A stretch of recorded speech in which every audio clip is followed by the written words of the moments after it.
Di Jalan Kampung Gusti, Penjaringan, Jakarta Utara panik saat melihat asap tebal yang disertai kobaran api pada Senin petang. Deket banget ini apinya. Aduh. Tidak hanya itu, percikan api dari kabel listrik membuat warga yang berusaha memadamkan api tidak berani mendekat. Setelah aliran listrik diputuskan, petugas pemadam kebakaran yang datang ke lokasi juga mengalami kesulitan akibat akses jalan yang sempit. Hal ini membuat api merembet ke bangunan lain. Warga dan petugas pemadam akhirnya berhasil memadamkan api setelah 2 jam si jago merah mengamuk. Ada nggak tahu juga ya, dari tiba-tiba asap terus tiba-tiba percikan listrik langsung muncul aja gitu. Kemungkinan dari konsleting listrik sih, dari kontrakan. Dalam kebakaran ini setidaknya 5 rumah serta 1 rumah kontrakan berisi 20 kamar hangus terbakar. Dari Jakarta, Sofyan Firdaus, iNews melaporkan. Harap berhati-hati tuh kebakaran tuh di ruas tol Cileunyi ini, mau yang arah mau ke Cileunyi keluar tol Cimahi tuh. Sebuah minibus terbakar hebat di tol Purbalenyi, kilometer 127 arah Bandung, atau tepatnya jelang exit tol Cimahi. Insiden ini sempat membuat arus lalu lintas di sekitar lokasi mengalami kemacetan panjang. Sempat terdengar beberapa kali suara ledakan saat kebakaran berlangsung. Petugas tol dan damkar yang tiba di lokasi coba memadamkan api yang membakar seluruh bagian mobil. Beruntung 4 orang penumpang mobil berhasil menyelamatkan diri. Menurut kesaksian pengemudi, mobil sempat mengalami masalah pada bagian mesin sebelum terbakar.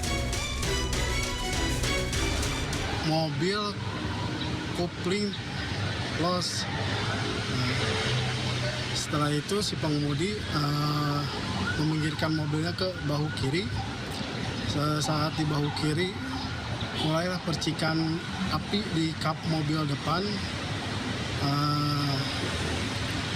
dan kepulan asap tebal sehingga penumpang yang ada di dalam sekitar 4 orang keluar dari mobil. Kasus kebakaran mobil ini diselidiki pihak kepolisian. Dari Bandung, Jawa Barat, Yuwono, iNews melaporkan. Jalan Gria Utama di Pademangan, Jakarta Utara amblas diakibatkan oleh mobil truk pengangkut trafo yang melebihi kapasitas.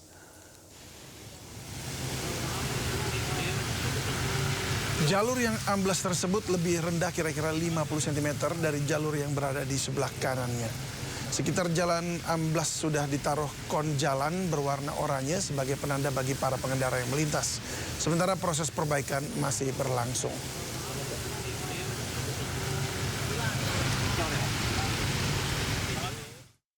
Ya, dan lagi-lagi jalan berlubang makan korban. Seorang pengemudi ojek online jatuh hingga tidak sadarkan diri usai menghantam lubang di Jalan Ledjen S. Parman, Jakarta Barat.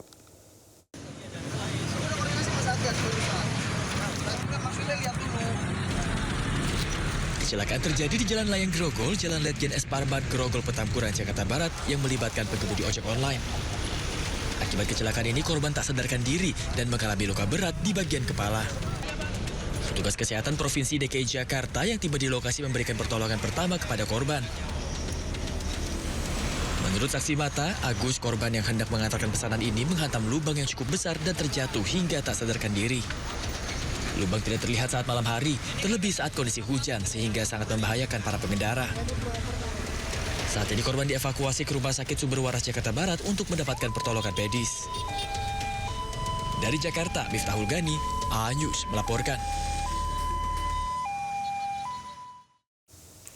Isak tangis keluarga mengiring proses pemakaman jenazah pelajar SMK yang tewas kecelakaan akibat jalan berlubang di Matraman Raya, Jakarta Timur. Tidak kuasa menahan sedih, ibu korban bahkan pingsan.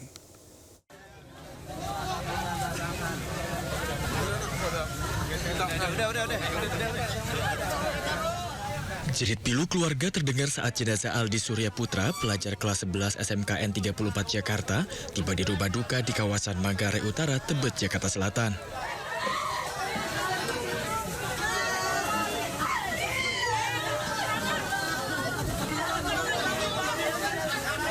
Ibunda Aldi yang tak kuat menahan kesedihan pun pingsan saat melihat jenazah anaknya.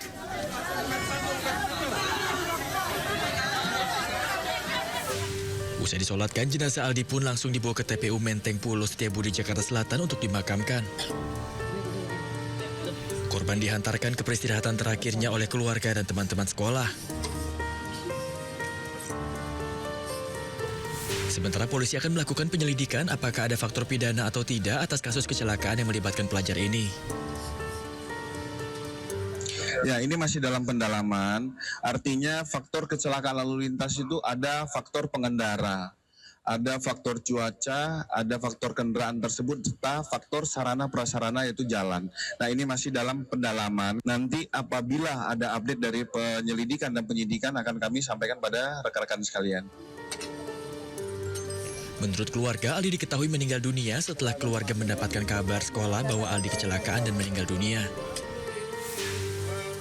Motor yang dikendarai korban terjatuh akibat jalan berlubang yang tak terlihat saat hujan. Dari Jakarta, Helmi Sajangbati, iNews melaporkan. Kecelakaan akibat jalan berlubang di Jalan Matraman Raya, Jakarta Timur yang menewaskan seorang pelajar SMK terjadi saat korban hendak berangkat sekolah. Korban terpental sejauh 5 meter hingga tewas dengan luka parah di bagian kepala.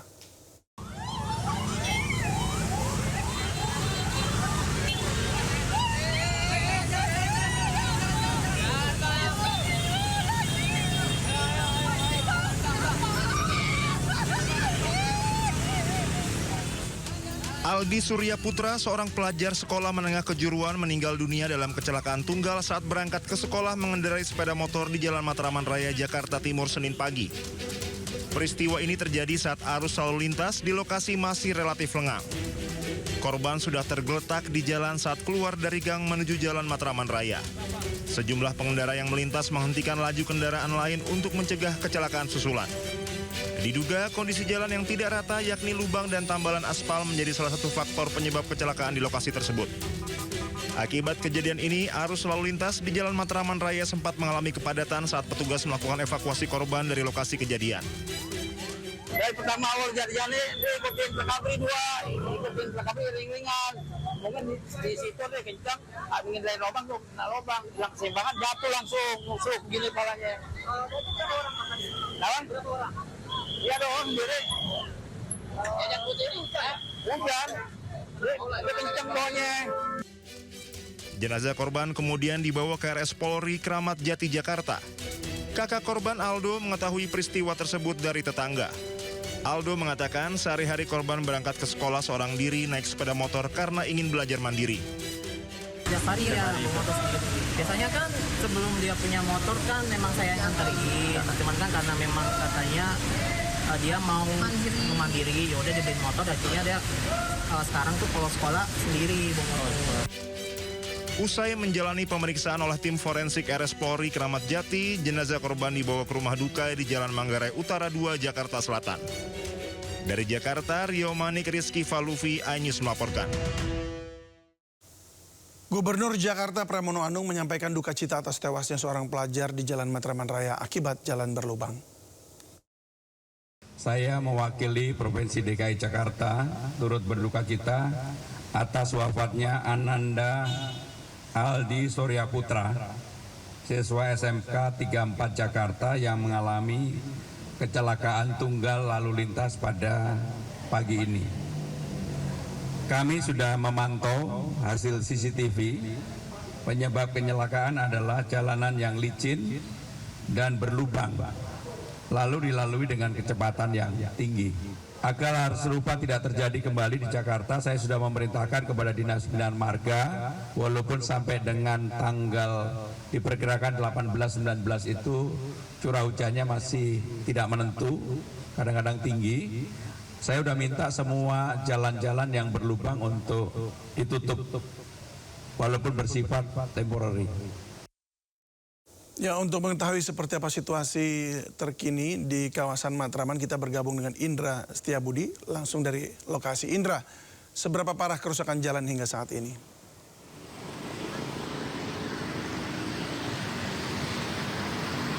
Baik, selamat sore David dan juga pemirsa, dapat kami informasikan inilah lokasi di mana seorang pelajar berinisial A yang memang terjadi pada kemarin, David dan juga pemirsa, di mana memang korban ini menuju ke sekolah yang di kawasan Senen, Jakarta Pusat.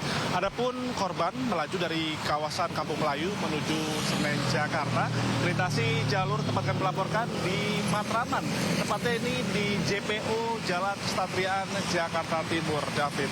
Di mana untuk terjadinya kecelakaan ini memang kondisi jalan memang sudah terus tambalan, begitu ya. Yang mana memang ini untuk kontur jalan tidak merata, sehingga diduga ini menjadi penyebab utama terjadinya kejadian kecelakaan tunggal yang terjadi pada kemarin, tepat pada 9 Februari 2025, tepat pada 6 pagi waktu Indonesia Barat. Namun untuk saat ini kami melaporkan di lokasi ini sudah diperbaiki, David, sehingga untuk kontur jalan kami melihat sudah mulai merata. Namun memang untuk bekas-bekas tambal ini ada sedikit kayak seperti lonjakan ataupun juga tumpukan daripada semen yang sebagian tidak merata. Sehingga memang ini perlu jadi atensi bagi masyarakat, David, yang ingin melakukan aktivitas berpergian, melintasi jalur atau dimanapun. Ini dikarenakan memang menurut keterangan kepolisian bahwa memang korban diduga ini meninggal akibat benturan keras, dan memang untuk menurut keterangan kepolisian juga korban ini sedang tidak menggunakan helm saat berkendara. Ini menjadi atensi bagi masyarakat bahwa memang ini penting sekali untuk tetap berkonsentrasi maupun juga mematuhi rambu lalu lintas dan juga atribut untuk selama perjalanan dalam berkendara ini harus terpenuhi guna untuk memastikan kondisi ataupun juga untuk kesiapan masyarakat untuk berkendara agar tidak terjadi hal tidak diinginkan ataupun menghindari kecelakaan lalu lintas yang terjadi. Demikian, David, kembali ke Anda. Ya baik, Indra, terima kasih untuk informasinya. Selamat bertugas kembali. Pemirsa, bangunan toko jahit dan kelontong di Jalan Bangka 3, Mampang, Jakarta Selatan hangus terbakar. Tidak ada korban luka maupun jiwa dalam peristiwa ini. Namun akibat kebakaran tersebut, pemilik diduga mengalami kerugian puluhan juta rupiah.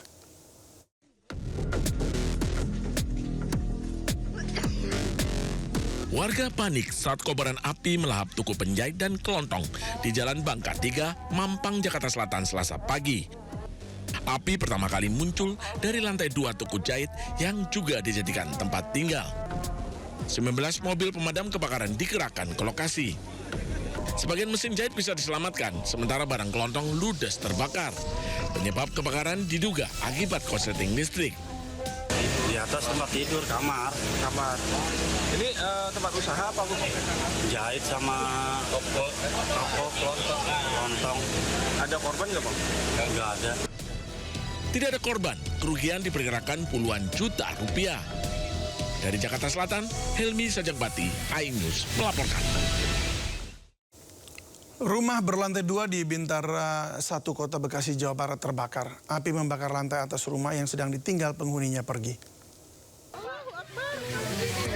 Masya Allah. Was. Jatuh tuh. Was, jatuh. Atapnya jatuh. Video amatir warga merekam kobaran api besar yang menghanguskan rumah berlantai 2 di Bintara 1, Kota Bekasi, Jawa Barat. Api yang besar sempat membuat panik warga. Petugas yang tiba di lokasi langsung berjibaku memadamkan api. Diduga api berasal dari korsleting listrik. Kejadian berawal dari api yang tiba-tiba muncul di lantai 2 hingga langsung membesar. Warga sekitar yang panik berusaha memadamkan api, namun kondisi pagar rumah terkunci lantaran penghuni rumah sedang pergi keluar. Pak, ini berarti lantai 2 aja yang kebakar atau? Lantai 2 aja. Lantai 2 aja. Lantai yang bawahnya aman ya, Pak? Mudah-mudahan aman. Kita belum berani masuk di dalam. Ada korban ya sih? Ada siapa?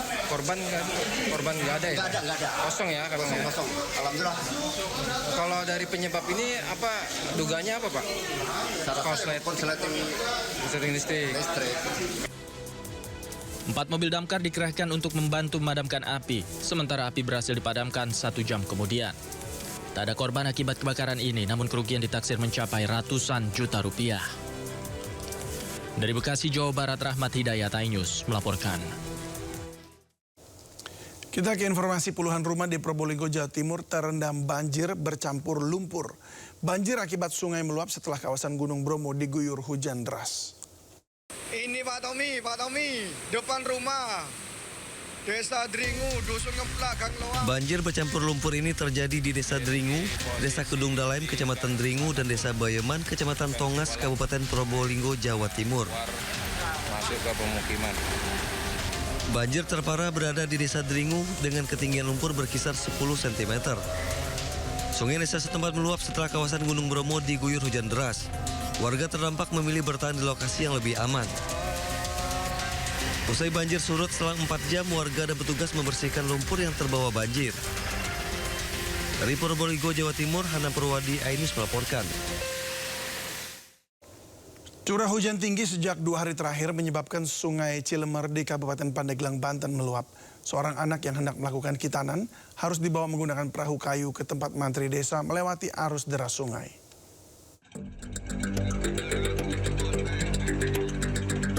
Inilah suasana saat warga Desa Idaman, Kecamatan Patia, Kabupaten Pandeglang, Banten mengantarkan seorang anak berusia 9 tahun yang hendak melakukan hitanan.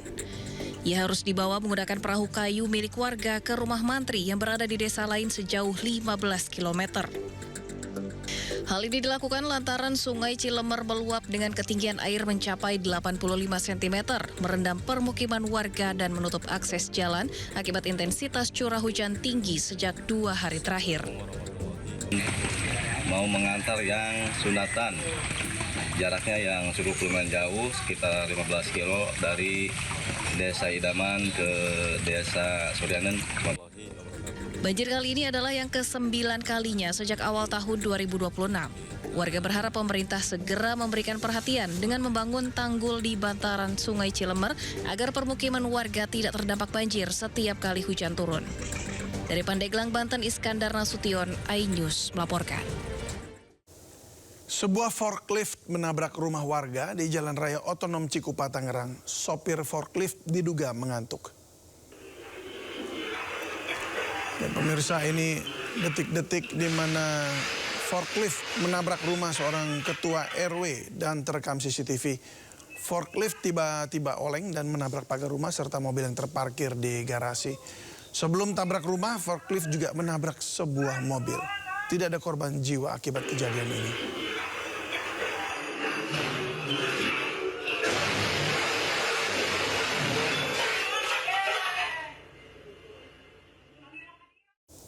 Insiden tragis menimpa Azwar Burhan, salah seorang kiper Pro Futsal League yang terlibat kecelakaan lalu lintas di Bangkalan, Jawa Timur.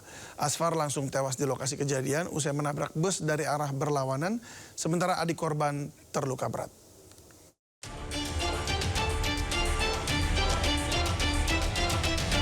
Motor merah yang hancur di tengah jalan raya Ketengan, Kelurahan Tonjung, Kabupaten Bangkalan, merupakan milik Azwar Burhan, salah seorang kiper Pro Futsal League.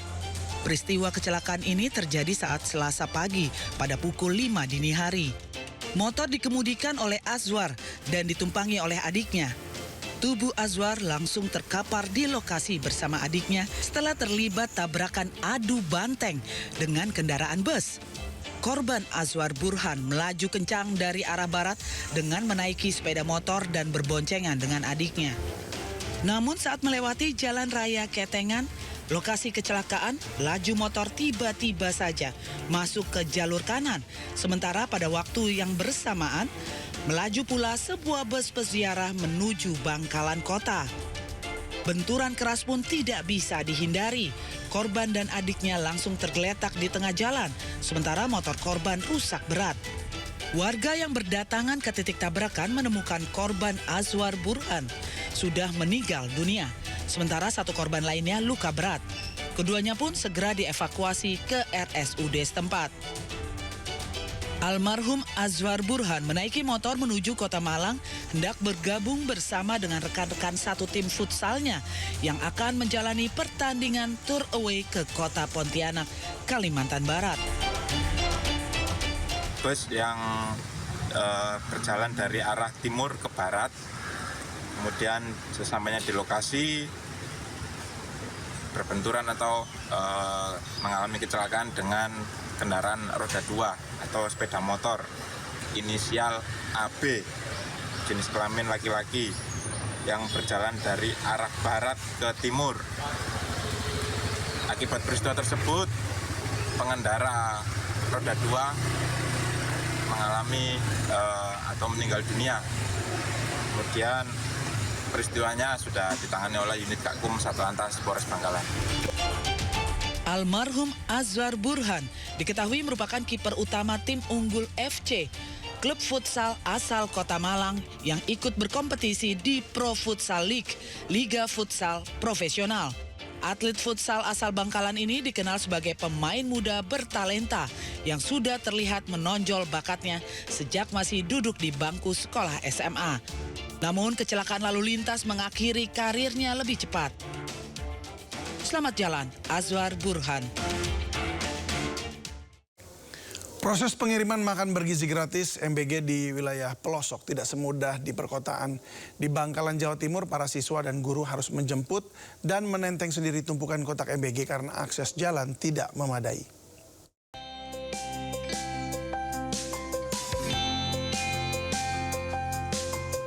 Setiap pagi para guru dan siswa SDN Langkap 5, Kecamatan Burneh, Kabupaten Bangkalan harus menjemput kotak makanan MBG lalu membawanya sendiri ke sekolah.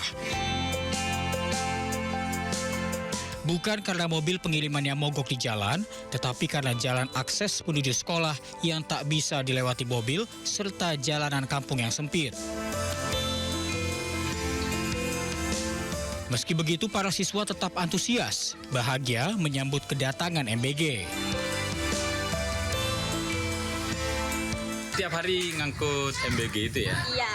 Kenapa memang ya? Kenapa harus diangkut pakai ini? Karena gak ada jalan di sini.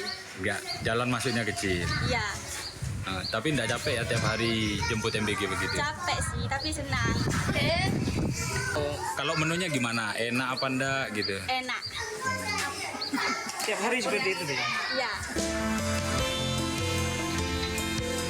Mitra SPPG Langkap melayani 4 sekolah dasar yang rata-rata lokasi tidak persis di pinggir jalan raya. Karena kondisi jalan tidak memadai, petugas SPPG terpaksa meminta tolong pihak sekolah.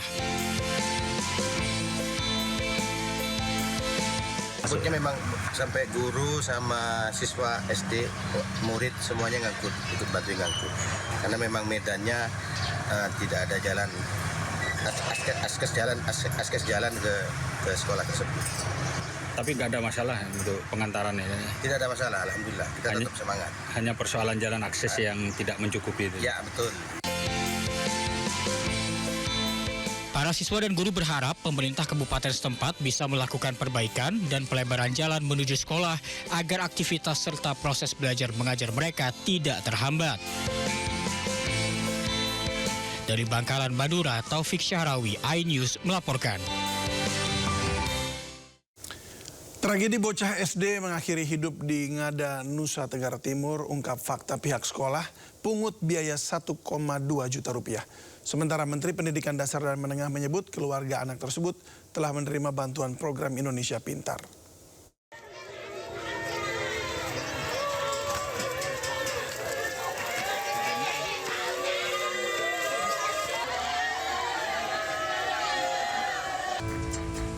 Kematian tragis seorang siswa sekolah dasar di Ngada, Nusa Tenggara Timur menjadi teguran bagi pemerintah. Dari hasil pemeriksaan, ternyata keluarga anak ini harus membayar uang komite sebesar 1,2 juta rupiah. Bupati Ngada Raimundus Bena mengakui besaran uang komite berdasarkan kesepakatan para orang tua sebesar Rp500.000. Namun ada kenaikan tahun ini sebesar 1,2 juta rupiah. Bupati mengakui kebijakan sekolah ini bertabrakan dengan Permendikbud. Ada kebijakan di tingkat bawahan, kesepakatan antara komite dan sekolah, karena di tahun ini ada kegiatan Bodo SM tingkat kecamatan Jelebu yang dilaksanakan di sekolah tersebut. Nah, ini memang sesungguhnya bertabrakan dengan Permendikbud sebenarnya ya. Di sekolah negeri, anak dari Permendikbud itu khusus untuk sekolah negeri pendidikan pos tidak boleh ada pungutan di tingkat bawah. Sementara itu, Menteri Pendidikan Dasar dan Menengah Abdul Mukti menyebut keluarga korban telah menerima bantuan program Indonesia Pintar. Mendikdasmen juga meminta orang tua hingga guru mendampingi anak baik dari segi sosial hingga spiritual. sang anak sebenarnya telah mendapatkan bantuan PIP.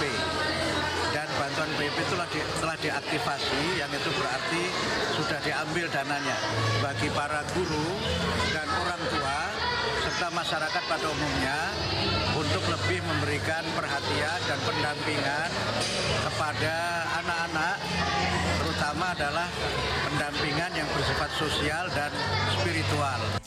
PIP adalah bantuan tunai pendidikan dari pemerintah untuk siswa dari keluarga miskin atau rentan miskin agar tetap sekolah. Pada 2025-2026, PIP untuk siswa SD ditetapkan sebesar Rp450.000 per tahun. Tim Liputan iNews melaporkan. Pemirsa, kisah heroik terjadi saat seorang pria berhasil menyelamatkan anak yang tenggelam di aliran sungai Cikapundung. Namun saat diselamatkan, pria tersebut justru yang meninggal dunia.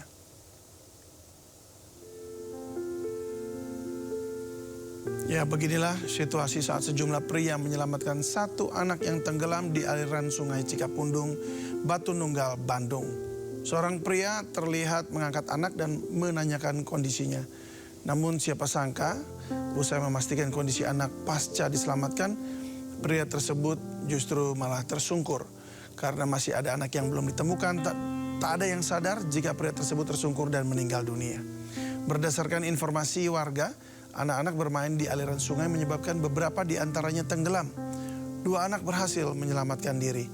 1 anak meninggal dunia, sementara seorang pria penolong justru meninggal dunia.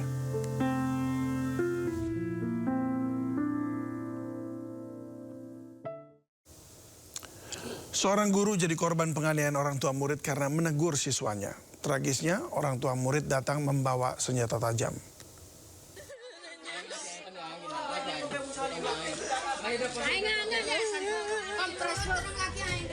Seorang guru bantu Madrasah Ibtidaiyah Pajeriwan Kedungdung Sampang dianiaya 2 orang tua murid yang membawa senjata tajam. Sejumlah warga lain menangis dan menjaga agar korban tak dianiaya pelaku. Akibat penganiayaan, korban mengalami luka lebam di sekujur tubuh, terutama di leher dan punggung. Korban juga telah melakukan visum di rumah sakit dan melaporkan kasus ini ke polisi. Sebelumnya, penganiayaan berawal dari guru yang menegur anak dari para pelaku karena bergurau. Namun teguran tak dihiraukan hingga korban memukul dengan kayu. Dari Sampang, Jawa Timur, Fatur Rahman, iNews melaporkan. Misteri pria tewas dengan kepala terbungkus plastik di kamar penginapan di Bandar Lampung, Lampung akhirnya terungkap. Korban merupakan warga Kabupaten Tangerang, Banten.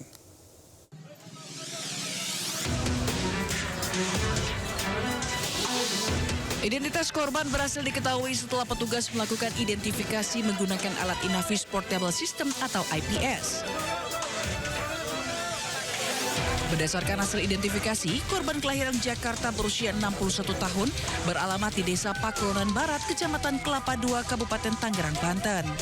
Jasad korban telah diserahkan kepada pihak keluarga. Untuk identitas korban sudah terungkap, itu berdasarkan hasil IPS atau sidik jari dan sudah konfirmasi juga ke keluarga korban. Untuk dari keluarga korban sudah kita minta keterangan dan kita juga sudah komunikasi. Kemudian kita juga sekarang saat ini sedang melakukan pendalaman ke saksi-saksi yang lain pada saat korban masuk ke kosan.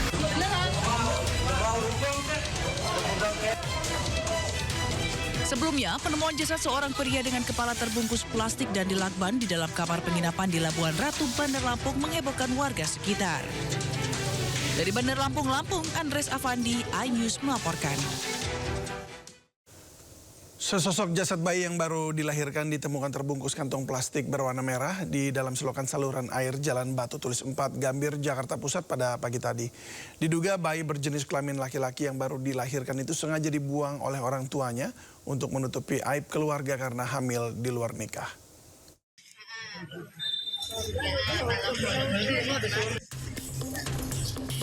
Warga digemparkan dengan temuan jasad bayi di selokan di Jalan Batu Tulis 4, Gambir, Jakarta Pusat. Bayi laki-laki yang lengkap dengan tali pusar didapati terbungkus kantung plastik. Jasad bayi ditemukan oleh seorang warga yang berolahraga sambil membawa anjing peliharaan. Anjing mencium bau bangkai dari kantong plastik di selokan. Dia jalan ke rumahnya, ketemu saya habis keluar apel. Saya suruh ngecek ke tempat kejadian itu, TKP. Saya lihat emang bungkusannya gede begitu, pedenya gede. Ini ketutup semua, cuman kaki, tangan ngemplek begitu. Saya habis ngilap gitu, saya lari ke kantor, saya panggil temen biar bisa ngecek lagi. Kemarin foto, bikin laporan ke kelurahan. Bayi diduga sengaja dibuang oleh orang tuanya untuk menutupi aib karena hamil di luar nikah. Jasad bayi kemudian dibawa ke RSCM Jakarta dan polisi masih memeriksa rekaman kamera pengawas di lokasi untuk menyelidiki pelaku pembuang bayi tersebut. Dari Jakarta, Rani Sanjaya, iNews melaporkan.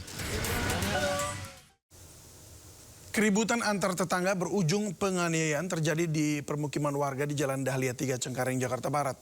Polisi menerjunkan tim Inafis dan Resmo Polres Jakarta Barat untuk menindaklanjuti laporan kasus penganiayaan yang dialami korban.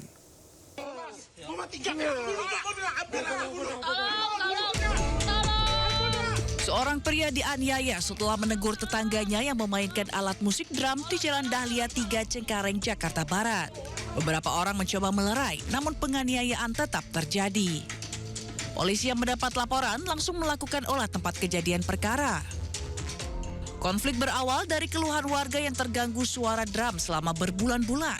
Keluhan tersebut sudah disampaikan namun tidak pernah ditanggapi hingga korban mendatangi rumah pelaku. Dari atas mungkin kepala, karena di kepala belakang karena ditendang. Ini ada baru tahu nih mungkin habis ditonjok. Mata juga ada, ini mungkin ada bekas itu. Nah, terus di bagian ini siku kena aspal, ya ini juga kena aspal, terseret. Bahwa korban dianiaya dikarenakan menegur terlapor yang diduga sering memainkan alat musik drum di rumahnya yang membuat sebelah mungkin keberisikan. Satreskrim Polres Jakarta Barat masih menyelidiki kasus penganiayaan tersebut. Dari Jakarta, Miftahul Gani, iNews melaporkan. Sementara itu korban penganiayaan menegaskan tidak akan menerima maaf. Korban bersama kuasa hukumnya ingin kasus ini diproses hukum hingga ke pengadilan. Saudara Darwin ini selaku korban atas tindakan yang mungkin cukup viral. Korban ini sudah terkapar di bawah, masih dihantam layaknya bola. Bahkan seekor binatang pun tidak layak diperlakukan seperti itu. Sampai ada menimbulkan luka juga di sini. Istrinya kena tabrak dua-duanya. Ini mau ngapain? Mau bunuh orang apa mau bagaimana? Ini negara hukum. Hari ini juga saya pertegas, Darwin dan Angel berada di bawah naungan John ABF Lovong. Saya standby-kan orang saya 24 jam, awasin, jaga mereka. Dan kemarin juga sudah dibuat laporan polisi di Polres Jakarta Barat. Dan saya sudah hubungin ke Pak Kapolres, Wakapolres, Pak Kasat untuk ini diatensi dengan segera. Ini sangat menciderai rasa kemanusiaan. Ini nggak benar. Salah apa dia? Dosanya apa? Sampai diperlakukan seperti itu. Darwin, jangan pernah takut. Saya ada di samping Anda hari ini. Semua tim saya standby 24 jam. Dan saya minta tolong untuk Polres Jakarta Barat, bukti sudah jelas, laporan polisi sudah, visum sudah, terduga pelakunya segera ditangkap. Viral di mana-mana ini, Pak. Bapak kalau orangnya minta maaf, Bapak maafin nggak? Enggak. Tidak. Lanjut proses hukum. Tidak ada kata damai. Jangan generasi kita ini diajarin dengan tayangan-tayangan yang nggak bermutu. Salah minta maaf selesai. Salah minta maaf selesai. Lanjut sampai